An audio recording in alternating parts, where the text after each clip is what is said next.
Wonder how these little buggers work. It's not magic.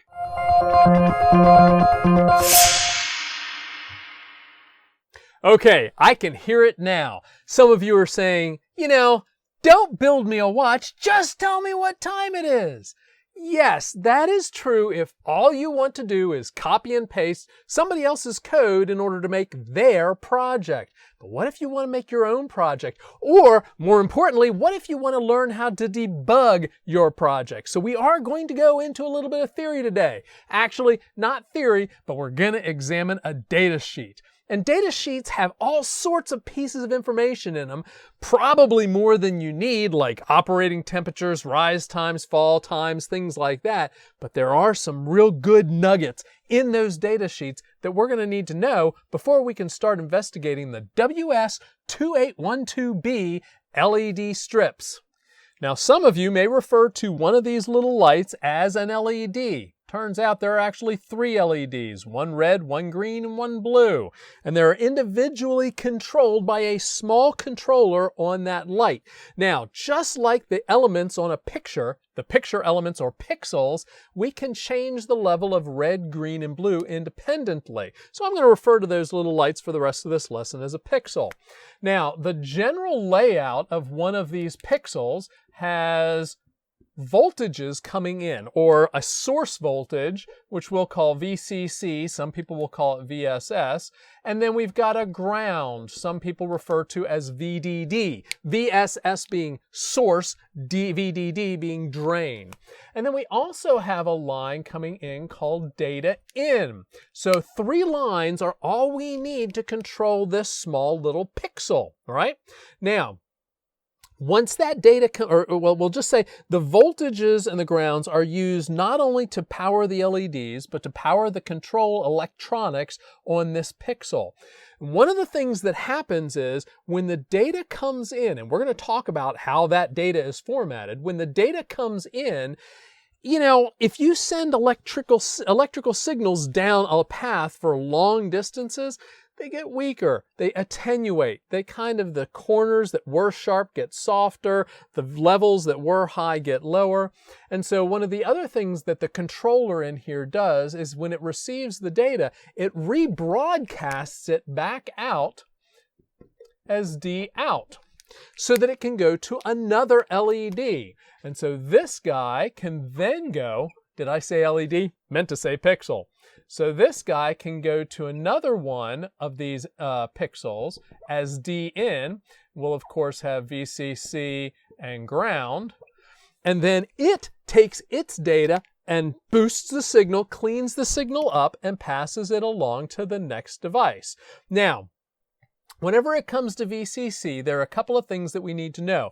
In the data sheet, and the data sheet really is an important thing to investigate here. In the data sheet, it doesn't actually tell you how much current draw is happening with the little controller. Sounds to me like it's negligible, but the LEDs themselves do draw power. Now, this VCC, in the data sheet, it says that VCC needs to be greater than 3.5 volts and less than 5.3 volts.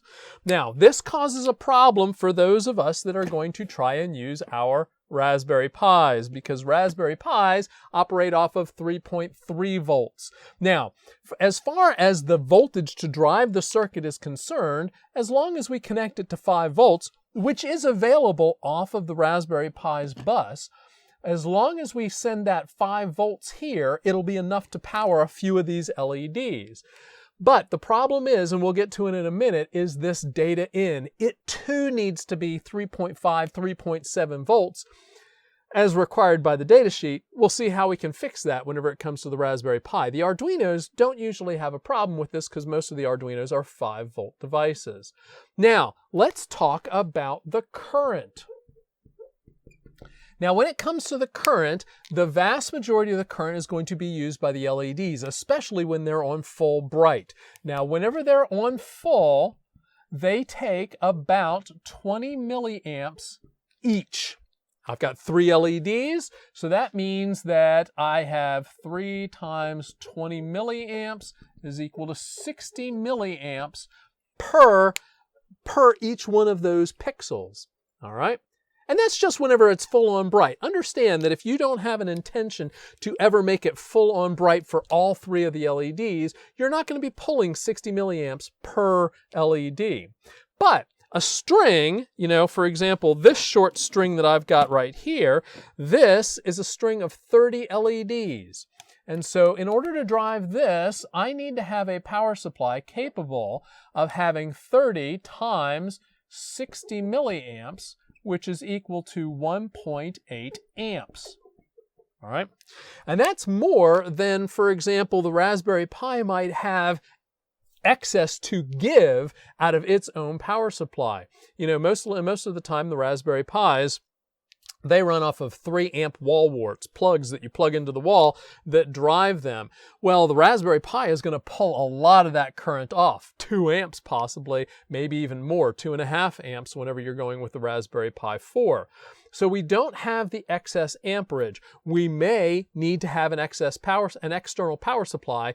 Take a look at the bench top power supply from an ATX power supply if you want to get an idea of how to get something like that put together pretty quickly. Now, as I said before, the data bits, they really need to be, the voltage. So, let's try this again. What I've got is a signal that is going to be high and low. Now, the high voltage for this particular signal needs to be greater than 3.7, 3.5, depends on the documentation you look at, volts. All right. Well, the Raspberry Pi is going to try and drive its data lines with 3.3 volts. So you may need to have something called a level converter. All right. Now, a level converter is pretty simple to use. Let me erase a little bit of this, and we'll talk about how to use a level converter.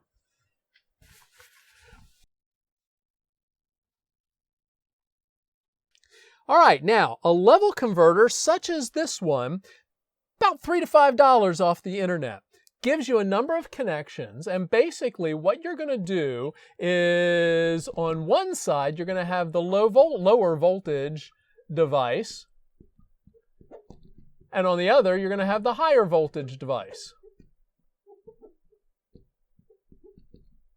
All right, now, there's got to be some reference. The device needs to have a reference, so 2 of the pins are going to be connected so that you can get that reference. One is going to be ground, and the other one is going to be connected to the low voltage. In the case of the Raspberry Pi, that would be the 3.3 volt source that is coming off of the bus. Now, on the other side, what you're going to have is the high voltage ref, or the high voltage reference, and the associated ground. And what this gives us, or the electronics, is the ability to know, okay, this is the voltage levels for 0 and 1 that I'm expecting on this side. This is the voltage levels for the 0 and 1, the low level, the high level that I'm expecting on that side. And then it's got a number of connections, 4 on each side. All right. And these connections will translate voltages that are on the one side to the appropriate voltage level on the other side. So you may have the low voltage connection 1 and then the high voltage connection 1. And those two will be connected together and the levels will be converted. This is not going to be necessary whenever you're talking about an Arduino, but with a Raspberry Pi operating at 3.3 volts, for more reliable operation, you're going to need one of these. Understand that you can actually just go ahead and connect the data line that you're going to use on the Raspberry Pi to the data input on these RGB pixels, but you may get a little bit of sometimes things not working just right because the voltage levels are not going to be the same.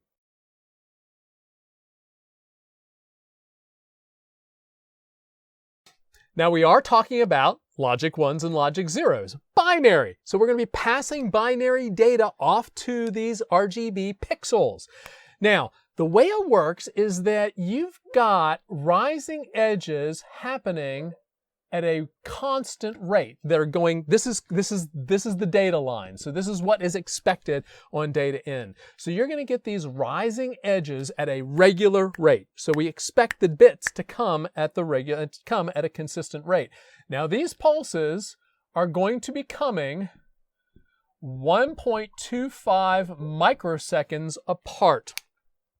Now, and for those of you not familiar with that term, 1.25 times 10 to the negative 6 seconds apart. So it's that many, so you're going to get a pulse. Now, each one of these pulses is going to represent the starting of a bit. Now, the way we represent a 0 is we have a slightly smaller pulse high and a longer pulse low, or a longer negative going pulse. So this right here would be a 0. Now, for a 1, you have a slightly longer pulse, high pulse, positive going pulse, and a slightly smaller negative going pulse. So this would be a logic 1. Now, they do give you tolerances in the data sheet for what you expect to have these set at. Specifically, if you're looking at a logic 0, then you should have about 0.35 microsecond high pulse and a 0.9 microsecond low pulse. For a logic 1, you're going to expect a 0.9 microsecond high pulse and a 0.35 microsecond low pulse. Now, there is a little bit of tolerance, so it's not going to be exactly the same every time. From device to device or implementation to implementation. But in general, what you're looking at is you're going to get these regular pulses about 1.25 microseconds apart. And what the processor on the LED pixel is going to do is it's going to say, okay, I got my rising edge, and then it's going to read about halfway into that period or halfway into when it expects the next rising edge. And if there's a 0, guess what? That's a logic 0. In the case of a 1, it's going to read about halfway into the pulse, and you got a 1 at that position, so you expected a logic 1. And so the actual data that's being sent is just this series of pulses. Now, when you're writing to the LEDs, the pixels, you're just going to send all the data together. It's all going to be sent as one long block of pixels, no delays. And the reason that we can't have any delays is because that any pulse of 50 microseconds or greater, and when I say pulse, I mean low level, this is going to reset the communication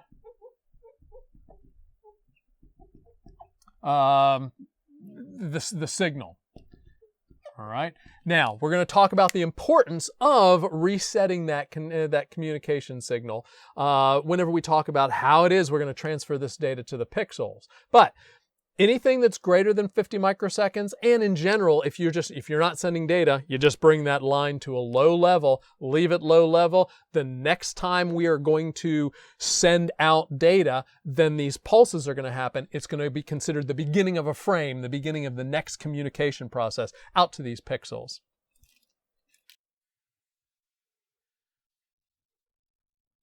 Now let's talk about the data itself. Just like any computer type interface where you're defining colors, you've got your values of red from 0 to 255. This is 8 bits. All right.